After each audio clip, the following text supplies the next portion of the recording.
the Supreme Court, the second highest court in the land after Judge Judy. President Trump has been counting on the court's 5-4 conservative majority to make all of his policy dreams come true.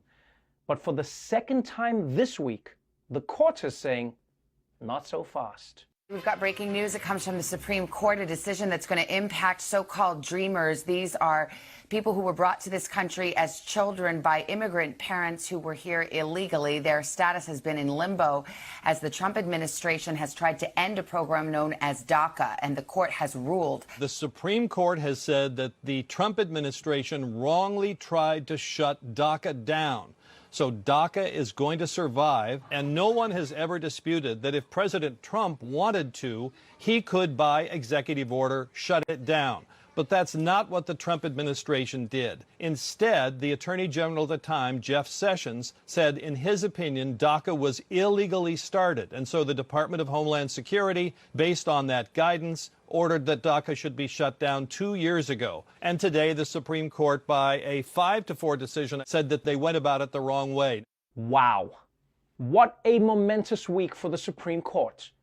On Monday, they ruled that the LGBTQ community are protected by the Civil Rights Act. And then today they announced that Trump can't just arbitrarily decide to end protections for dreamers.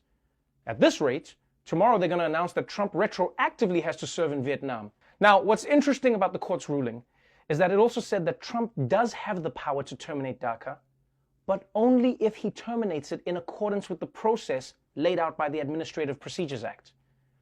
And basically, to put that in terms that the president would understand, the court has said that you can color Sebastian any color you want, blue, yellow, whatever, but you have to color within the lines. And for the 650,000 DACA recipients who are currently in limbo, this is truly one of the best pieces of news that they could get, because it means they can continue working in their jobs, paying taxes, and going to school, and not be afraid that tomorrow, randomly, they could just get kicked out of the country. Now, of course, President Trump isn't taking the news well. I mean, after the decision was announced, he tweeted that it was a, quote, shotgun blast to the face of Republicans. And then he asked, quote, do you get the impression that the Supreme Court doesn't like me?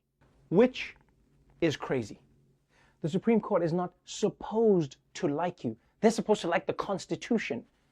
But Trump thinks everything is about him. When the sun goes down at night, he probably thinks it's because him and the sun have beef.